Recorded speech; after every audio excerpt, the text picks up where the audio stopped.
Happy Thursday, Paul Talkers. The news right now sucks because Baltimore police refuse to do some simple things, like explain how Freddie Gray died. Instead, the entire city is on curfew. It's ridiculous. It is kind of turning into Ferguson all over again. This is the final Veda Patete Paul Talks Every Day in April video for 2015. I thought I'd wrap this up by doing a Q A. So I asked everybody on the internet to give me some questions to answer. Very few people noticed, but the ones who did gave me some good questions. Let's give this a shot. Nicole Sweeney asks, what's your favorite thing about the DC area / top thing you think people should do when they come to visit? My favorite thing about the DC area is how involved everyone here is in something. Right now there are hundreds or thousands of people out on the streets of DC protesting what's happening in Baltimore in solidarity, and that is awesome. But hopefully when you come to visit, you won't have anything to protest. So I would suggest going to the Udvar-Hazy branch of the Air and Space Museum to check out the space shuttle. There's a space shuttle there. It's awesome. Bethaline asks, how would you respond if someone left mean comments on your videos? Would you delete them or sass back at them? I like to do this thing where I will leave a message in response to them saying something like, you are a misogynistic asshole. And then I will go through and I will block and ban them from my channel. So if they've got a response to me after that, I never see it. It's great. From Twitter, @Livy_Burke asks, what is the biggest piece of advice you would give to someone new to debating and discussing social issues? Ask lots of questions. Watch what other people say. Listen for a very, very, very long time to lots of different opinions so you can figure out what your own are. Because it's better to defend your own opinions than just to recite the same things that other people say. That's not an easy thing to do, but that's the best way to do it. Otherwise you'll get flustered when you don't have the answers to things that people ask you as follow-up. @SpooTweets asks, which question should I ask you? This is so obvious. You should have asked me what is the question to life, the universe, and everything. We already have the answer. Come on, Spoo.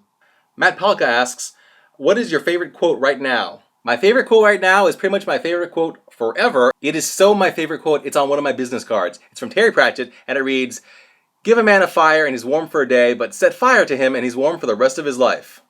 From the book Jingo. Art and Things by B on Tumblr, you should follow that Tumblr, it's going to have lots of great art on it, asks, how do you maintain your perfectly bald baldness? I use these razors that have 6 blades in them that I get from Dollar Shave Club, and then I just do this.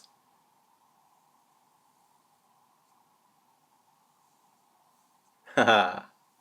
Little Archer-Girl on Tumblr asks, did I take any AP courses in high school? Also, optional question, do I have a suggestion for relieving stress? I took a lot of AP classes in high school. I took AP Biology, AP Chemistry, AP Calculus, AP American History, AP Calculus. I wanted to take AP Physics, but that wasn't available to me. I breezed through almost every class except for the history classes. Those were hard, but everything else, even AP English, didn't really stress me out. I understand if you hate me now, but I did practically fail out of college, so it kind of balances out. As for relieving stress, tea. Calming tea. Fantastic Ideas asks, what are 3 things that make you instantly happy? 1. Puppies. 2. Steven Universe. 3. A really tasty vegan dessert.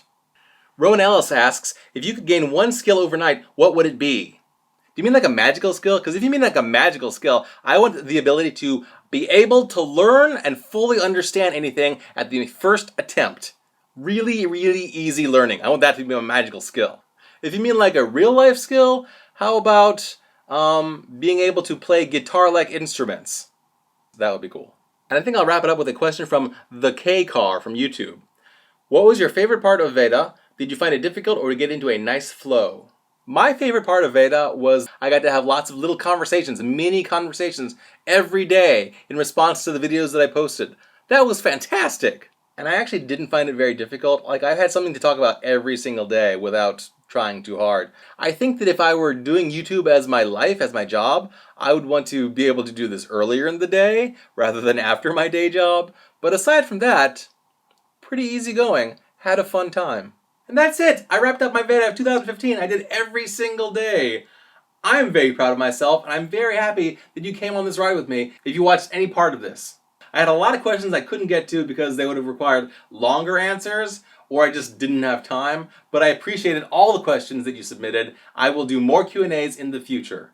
Did you like this video? If you did, give me a thumbs up, and tell me your thoughts about this video and all of Veda in the comments below. Or tell me anything that matters to you, because I want to know what matters to you. And if you like this pink face talking at you, please subscribe if you haven't yet. I'm having another YouTube live show this Saturday, May 2nd, starting at 3 p.m. Eastern Time, which is 8 p.m. Greenwich Mean Time. I'm going to do that with my friend Rowan Ellis, also from YouTube. She's much better at this than I am, so come and watch, mostly her. You can ask us questions in the chat. It'll be a lot of fun. Thank you for watching all of this video, and tomorrow will be even better.